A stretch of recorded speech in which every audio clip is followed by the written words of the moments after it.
Specifically small cap और mid cap में भयंकर गिरावट देखने को मिल रही है और ये पिछले 3 ट्रेडिंग सेशन से यही हो रहा है।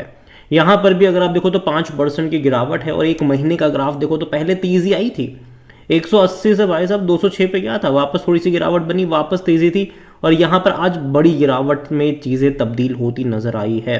नेक्स्ट जो इनिशियल सपोर्ट है वो 190 रुपए के करीब देखने को मिल रहा है और उसके बाद तो भैया अगर वो भी नहीं संभाल पाया तो एक मेजर गिरावट आप एक्सपेक्ट कर सकते हो। बात करेंगे वीडियो में इन सारी चीज़ों के बारे में, लेकिन उससे पहले चैनल को सब्सक्राइब नहीं किया तो प्लीज़ ज़रूर कर लीजिएगा।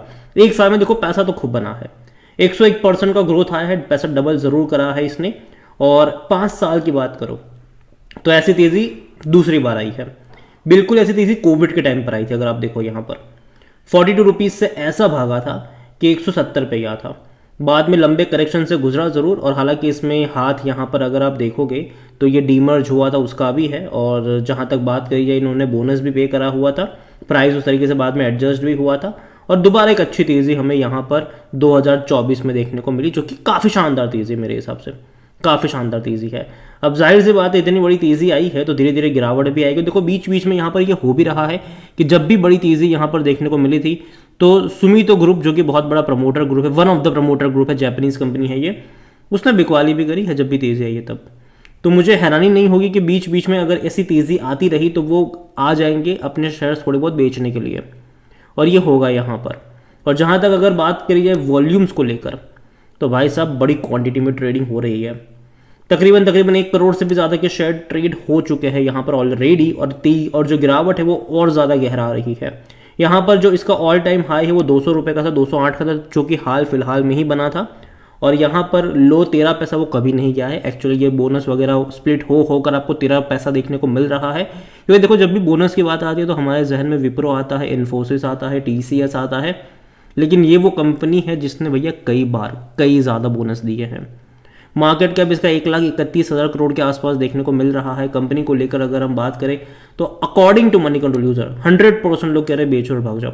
देखो शॉर्ट टर्म के लिहाज से मैं भी मानता हूँ कि प्रॉफिट टेकिंग के मौके बनते हैं, लेकिन लॉन्ग टर्म के लिहाज से अभी भी मैं इसके ऊपर ट्रस्ट करता हूँ, लेकिन बाइंग की रिकमेंडेशन मेरी नहीं है, क्योंकि मुझे भी लगता है कि करेक्शन यहाँ पर आने वाला है। इवन आज देखने को मिला, शायद थोड़ा सा और भी गहरा सकता है ये आने वाले टाइम में। और जहाँ तक नज़र करी जाए इस कंपनी के डिविडेंड के ऊपर तो 65 पैसा पर शेयर का पिछले साल इसने पे करा था डिविडेंड, और इस साल भी अगर आप देखोगे तो उसने तकरीबन 70 पैसे का डिविडेंड जो है वो पे करा है इस साल भी। लेकिन जब बात आती है बोनस की तो भैया दिलदार है ये, कई बार बोनस पे कर चुका है। 2022 में पे कर 18, 17, 15, 13। हो सकता है कि जब इतनी बड़ी तेज़ी आई है तो मुझे लगता है कि शायद इस साल के एंड में या फिर अगले साल के स्टार्टिंग में बोनस को लेकर भी अनाउंसमेंट हो सकती है, क्योंकि जब भी 200 रुपये के ऊपर गया है ये, इवन 150 रुपये के ऊपर भी जब भी गया है ये, हमेशा बोनस अनाउंस कर दिया है इसने और प्राइस उसके हिसाब से एडजस्टेड भी हुआ है। तो मुझे हैरानी नहीं होगी कि यहाँ से मतलब अगले साल यहाँ पर आपको बोनस अनाउंसमेंट देखने को मिल जाए, या फिर इस साल के एंड में भी देखने को ये मिल सकता है, क्योंकि 2-3 साल में बोनस देना इसकी प्रथा रही है, ठीक है। और ऑलरेडी ये मतलब इसने 2022 में पे करा था, देखते हैं 24 में 25 में पे करता है कि नहीं। और जहाँ तक बात करें स्प्लिट भी हुआ था इसी के अंदर में से, अगर आप देखोगे तो देखिए 2 बार स्प्लिट हो चुका है, 2002 में, 2004 में ये स्प्लिट हो चुका है। और इसने अभी अगर आप देखोगे तो कंपनी देखो अच्छा कर रही है, कोई बुरा तो नहीं कर रही। वॉल्यूम्स रेवेन्यू देखो तो बेहतरीन तरीके से इंक्रीज हुआ है, और क्यों ना हो, कंपनी ने अपने आप को डाइवर्सिफाई भी करा है। देखो ये एक ऑटोमोबाइल कंपनी है, लेकिन साथ ही साथ इन्होंने फोकस करा है अपने नॉन ऑटोमोबाइल बिजनेस के ऊपर। साल 2 मतलब कोविड के टाइम पर ही इन्होंने मिशन 2025 लॉन्च करा था, जहाँ पर इनका फोकस था कि इनका जो रेवेन्यू है उस रेवेन्यू का 25% जो है वो इनके नॉन ऑटोमोबाइल बिजनेस से आना चाहिए।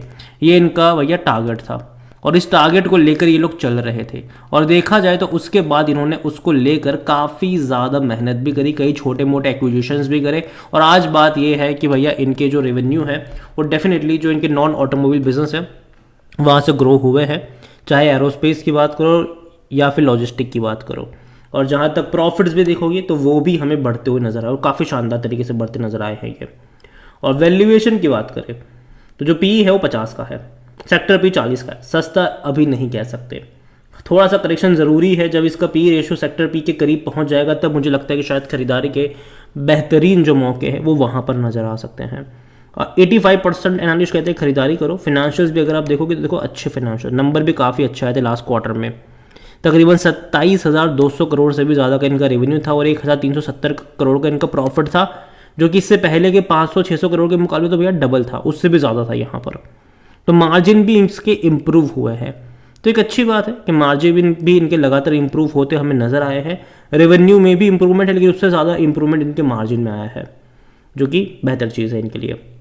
शेयर होल्डिंग के बारे में देखें तो जो प्रमोटर है उनके पास 60.36% की होल्डिंग है, म्यूचुअल फंड के पास 15.06% है, 3.22% डोमेस्टिक इंस्टीट्यूशन के पास और 12.44 एफआईस लेकर बैठे हैं। प्रमोटर के साथ साथ इंस्टीट्यूशंस भी अच्छी खासी क्वांटिटी में यहाँ पर देखने को मिल रहे हैं। रिटेल और अदर की मिलाकर 8.92% की होल्डिंग है, जिनमें से 5.97% रिटेल इन्वेस्टर के पास है। अदर पार्टीज 2.95% का स्टेक यहाँ पर लेकर बैठे हुए हैं। देखिए ओवरऑल अगर बात करें जाओ इस कंपनी को लेकर, तो देखो कंपनी खराब नहीं है, अच्छी कंपनी है ऑटोमोबाइल की। और देखो प्राइस अभी भी मैं कहूँगा कि अगर आपसे 5 साल बाद भी आप इसका प्राइस चेक करोगे तो 200 रुपये के आसपास ही आपको मिलेगा, लेकिन हो सकता है कि इस दौरान ये 2 बार आपको बोनस पे कर दे और इस हिसाब से एडजस्ट भी हो जाए। तो ये चीज़ें आपको देखने को मिलेगी यहाँ पर कि भैया एडजस्टेड ये होता जाएगा, लेकिन आपके नंबर ऑफ शेयर्स बढ़ते जाएंगे और यही वजह भी है इसका प्राइस कभी आपको बढ़ता हुआ नज़र नहीं आया। अगर आप देखते हो तो कोई उतना ज़्यादा बढ़ा नहीं है, लेकिन एक्चुअली में पैसा तो इसने खूब बना कर दिया है। और मैं इतना ही कहूँगा आपसे कि देखें लॉन्ग टर्म के लिहाज से आप इसको होल्ड कर सकते हैं, लेकिन शॉर्ट टर्म के लिहाज से गिरावट मुझे लगती है कि और गहरा सकती है। 190 रुपये का इनिशियल लेवल यहाँ पर देखना इंटरेस्टिंग होगा कि यहाँ पर ये टिक भी पाता है कि नहीं। अगर नहीं टिक पाया, अगर उस लेवल को तोड़ दिया तो नीचे और बड़े गड्ढे आपको यहाँ पर देखने को मिल सकते हैं। उसके बाद का जो लेवल है, जो सपोर्ट है, वो शायद 160 रुपये के आसपास आपको देखने को मिल जाएगा। तो नज़र रखिए इस कंपनी के ऊपर। और इसके अलावा अगर आप चाहते हैं कि मैं मदरसन सुमी वायरिंग के ऊपर भी एक डिटेल वीडियो बनाऊं तो कमेंट में इसका भी नाम लिखिएगा। जितनी ज़्यादा कमेंट आएगी उतना ही जल्दी वीडियो आएगा।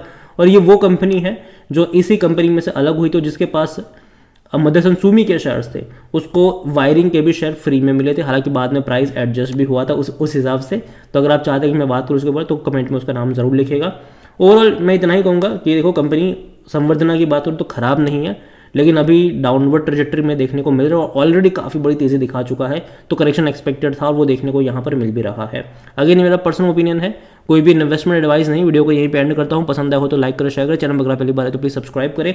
और संवर्धना मदरसन इंटरनेशनल लिमिटेड के बारे में आप क्या सोचते हैं वो भी आप मुझे कमेंट में लिख के बता सकते हैं। Thank you.